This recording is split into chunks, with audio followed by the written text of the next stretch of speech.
အားလုံးပဲမင်္ဂလာပါ Language with me burmese channel နဲ့ကျွန်တော်ပြန်လည်ကြိုဆိုပါရစေကျွန်တော်ဒီဗီဒီယိုဟာကျွန်တော်အခြေခံသမားတွေနိုင်ငံခြားမှာနေတဲ့လူတွေပဲဖြစ်ဖြစ်လုပ်ငန်းခွင်ထဲမှာအင်္ဂလိပ်လိုပြောနေတဲ့လူတွေပဲဖြစ်ဖြစ်ပေါ့နော်ကျွန်တော်ဒီ spoken english တွေပေါ့ဒီ english sentence တွေကိုဘယ်လိုနေရာမှာဘယ်လိုမျိုးအသုံးပြုရမလဲဆိုတာကိုကျွန်တော်တိတိကျကျပြောပြပေးမယ်ပြီးလို့ဖြစ်ပါတယ်ဒါကြောင့်မို့ဒီဗီဒီယိုကိုကျွန်တော်အဆုံးထိကြည့်ပေးဖို့ကျွန်တော်တိုက်တွန်းချင်ပါတယ်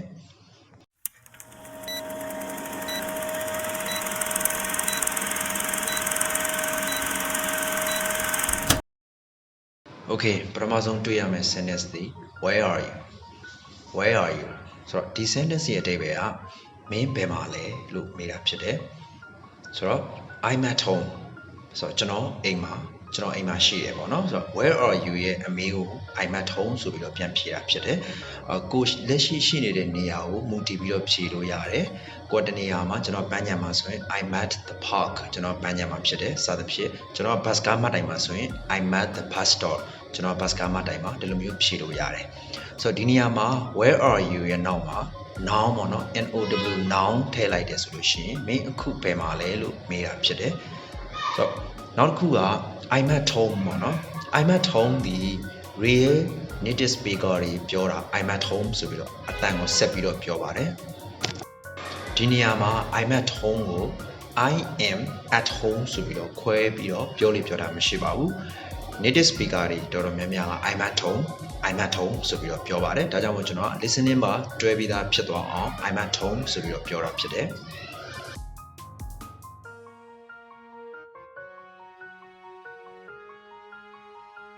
Why are you studying English? မင်းဘာဖြစ်လို့ဘာကြောင့်မလို့အင်္ဂလိပ်စာလေ့လာတာလဲဆိုတော့လေ့လာနေတာလဲပေါ့နော်ဒီနေရာမှာ ing form နဲ့ study မှာ ing form နဲ့သုံးထားတာဖြစ်တဲ့အတွက်မင်းဘာကြောင့်မအင်္ဂလိပ်စာကိုလေ့လာနေတာလဲဆိုတော့သူလက်တလုံးအခြေအနေကိုမေးတာတစ်ဖက်လူကလက်ရှိမှာအင်္ဂလိပ်စာကိုလေ့လာနေစေဒီလိုအခြေအနေမျိုးမှာအမေးခံရတဲ့သူကဘယ်လိုဖြေလို့ရလဲဆိုတော့ I love learning new languages ဆိုတော့ကျွန်တော်ကသို့မဟုတ်ကျမကlanguage ပေါ့နော်ဒီဘာသာစကားအသစ်တွေကိုလေ့လာတာသဘောကျလို့ပါဆိုတော့ရှေ့မှာ because ထည့်လိုက်တယ်ရတယ်ပေါ့နော်ရှေ့မှာ because ထည့်လိုက်ရင် because I love learning new languages ဆိုပြီးတော့ဖြစ်သွားမယ်ကျွန်တော်ကကျမကဘာသာစကားအသစ်တွေကိုလေ့လာတာကြိုက်တာကြောင့်ဖြစ်တယ်လို့ဆိုတဲ့အဓိပ္ပာယ်ဖြစ်ပါတယ်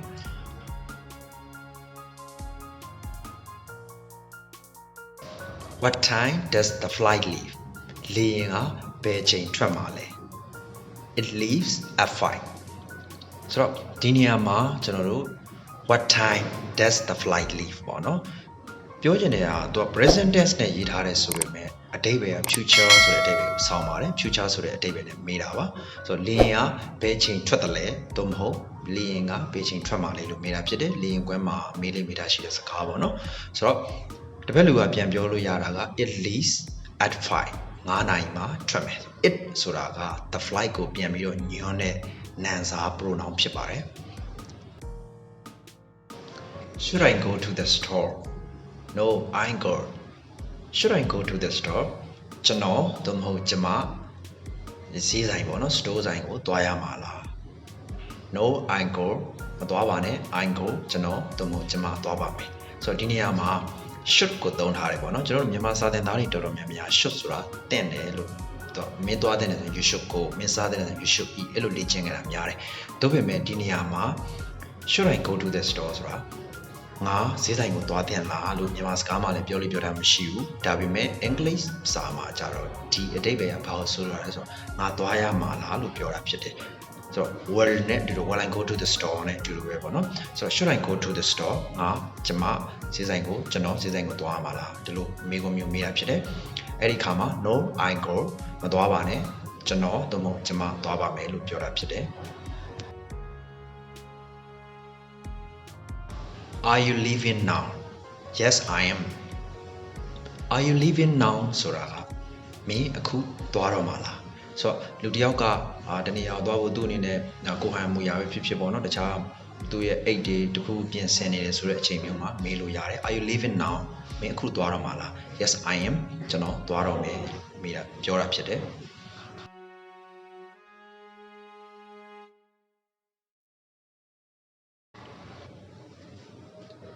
Did you like the movie? It's one of the best I've ever seen. ဆိုတော့ Did you like the movie ဆိုတာမင်း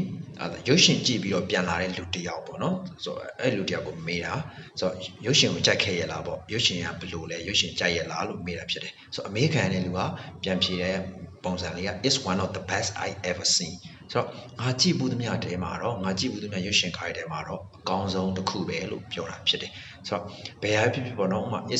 is one of the best I've ever seen ငါမြင်ဘူးသမျှအရာတွေမှာအကောင်းဆုံးပဲစသဖြင့်ဒီလိုမျိုးလေးဖြေလို့ရပါတယ် Do you want to walk to the hotel?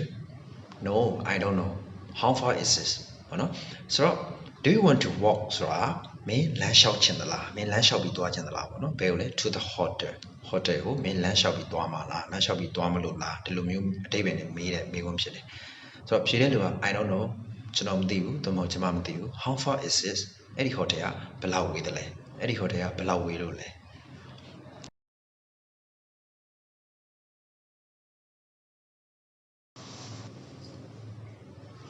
When are you ready? Oh, in 5 minutes. When are you ready? သို့မဟုတ် when are you ready ပေါ့နော်စကလုံး sentence တွေကို link ချိတ်ပြီးတော့ပြောမယ်ဆိုရင် when are you ready ဆိုတော့ when မှာအဆုံးသတ်စကလုံး in နဲ့ပေါ့နော် ARER ရဲ့အစစကလုံး A နဲ့ကို link ချိတ်ပြီးတော့ပြောတဲ့အခါမှာ when are you ready ဆိုတော့ဒီလိုမျိုး sentence ဖြစ်လာတယ်ပေါ့နော် when are you ready ဆိုတဲ့အတန်တွဲလေးဖြစ်သွားတယ်ဆိုတော့အဓိပ္ပာယ်ကမင်းဘယ်တော့ sentence ဖြစ်မှာလဲဒီလိုမျိုးမေးတာဆိုတော့ဖြေတဲ့လူက oh in 5 minutes 9မိနစ်လောက်နေရင်အစမ်းသင်းဖြစ်မယ်9မိနစ်အတွင်းအစမ်းသင်းဖြစ်မယ်ဆိုပြီးတော့ဖြေတာဖြစ်ပါတယ်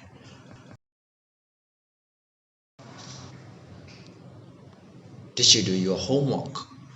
No, I didn't have time. Did you do your homework? ဆိုပြီးတော့ past tense ပုံစံနဲ့မေးထားတယ်ဆိုတော့မင်းရဲ့အိမ်စာကိုမင်းလုပ်ခဲ့လားလုပ်ခဲ့သလားပေါ့နော် No, I didn't have time. မလုပ်ခဲ့ဘူးလေကျွန်တော်မှသို့မဟုတ်ကျွန်မမှအချိန်မရှိလို့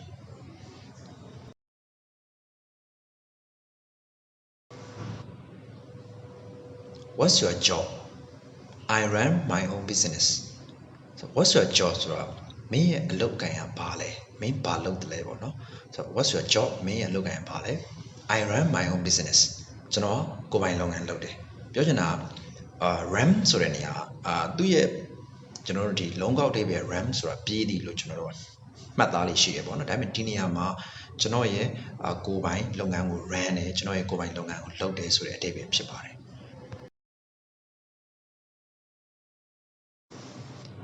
Do you go to the gym? Sure. မေးတဲ့မိကွန်းက Do you go to the gym? မင်းကျင်သွားလားဆိုတော့သူ့ရဲ့ body အနေထားဘာညာကြည့်ပြီးတော့ဒီကောင်ကျင်သွားထားတဲ့ပုံပေါက်တယ်ဆိုရင် Do you go to the gym? မင်းကျင်ဆော့လားကျင်သွားလားလို့မေးတာပေါ့နော်ဆိုတော့ကျင်ဆော့လားလို့မြန်မာစကားမှာတော့ကျင်ဆော့လားလို့သုံးတာပေါ့နော်ဆိုတော့ Do play the gym လို့တော့ဘယ်သူမှအင်္ဂလိပ်စကားမှာမပြောဘူးပေါ့နော်ဆိုတော့မင်းကျင်ဆော့လားဆိုတဲ့အဓိပ္ပာယ်မေးချင်တယ်ဆိုလို့ရှိရင် Do you go to the gym? မင်းကျင်သွားလားလို့မေးတာဆိုတော့တစ်ဖက်လူကပြန်ဖြေ Sure ဟုတ်တယ်သွားတယ်ငါကျင်ဆော့တယ်ကျင်စားတယ်လို့ဖြေတာဖြစ်တယ်What are your hobbies? I like reading and English. ဆိုတော့မေးတဲ့မိကွန်းက What are your hobbies? မင်းရဲ့ဝါသနာတွေကဘာလဲ hobbies မှာ s ပါတယ်ပေါ့နော်ဆိုတော့ yပြောင်း es ပေါင်းထားတာဒါကတော့အခြေခံသမားတွေဆိုဖြစ်တဲ့အတွက်ဒါကတော့သိလောက်ပါတယ်ဆိုတော့ What are your hobbies? မင်းရဲ့ဝါသနာကဘာလဲဆိုတော့ I like reading and English ကျွန်တော်ကစာဖတ်တာကြိုက်တယ်ပြီးတော့ English စကားကိုကြိုက်တယ်ဆိုတော့ပြောချင်တာကကျွန်တော်သူကစာဖတ်တာနှစ်သက်တယ်ပြီးတော့ English စာလေ့လာတာကိုနှစ်သက်တယ်လို့ပြောတာဖြစ်ပါတယ် How do you use this camera? Give it to me and I show you. ဆိုတော့မေးတဲ့မိကွန်းက How do you use this camera? ဆိုတော့ဒီ camera ကိုမင်းဘယ်လိုအသုံးပြုတာလဲဆိုတော့ပြောချင်တဲ့အဓိပ္ပာယ်ကဒီ camera ကိုဘယ်လိုအသုံးပြုရလဲဆိုမင်းသိလားပေါ့နော်ဆိုတော့အဖြေက Give it to me အဲ့ဒါငါ့ကိုပေးလိုက်တယ်ဆိုတော့အဲ့ဒီ camera ငါ့ကိုပေးလိုက် and I will show you ဘယ်လိုအသုံးပြုရတယ်လဲဆိုတော့ငါမင်းကိုပြမယ်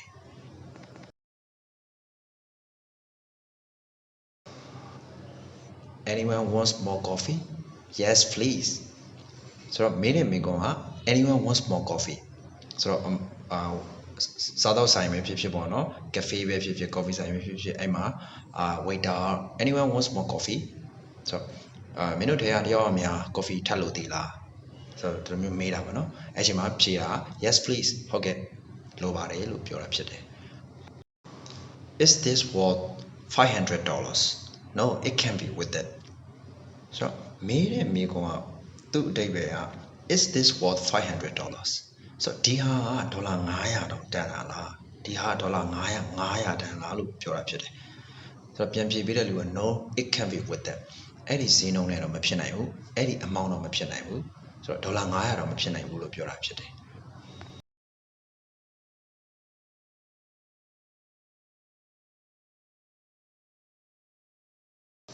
How many friends do you have? Just one. So made a migo bonsani, how many friends do you have? Dollar a young lady, one of the bonsani during the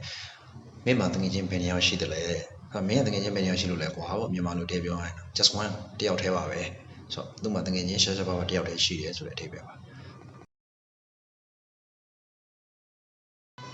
Do you often go to the cinema? So the number two channel, go the cinema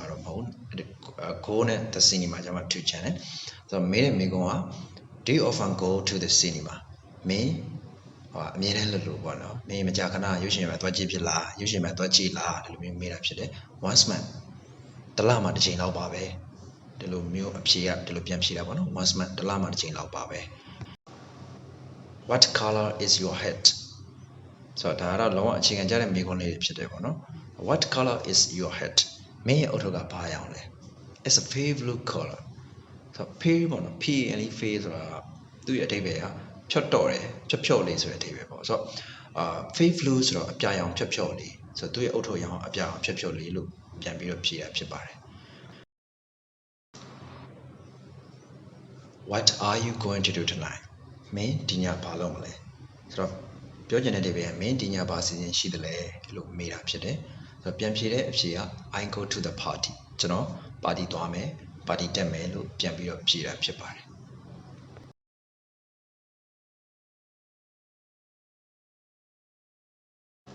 Can you talk to me now မင်းငါ့ကိုအခုပြောလို့ရမလား Okay good Okay ဟုတ်ပြီကောင်းပြီလေ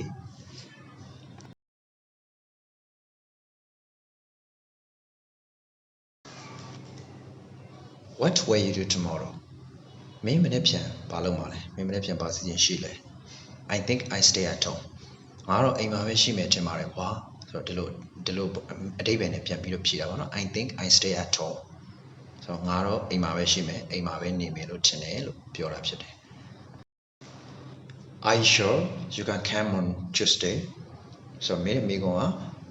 Are you sure မင်းကျင်းသေးလားမင်းတည်ကြလား You can come on Tuesday ဆိုတော့တနေ့sorry အင်္ဂါနေ့မင်းလာနိုင်တယ်ဆိုတော့မင်းကျင်းသေးလားဆိုတော့အင်္ဂါ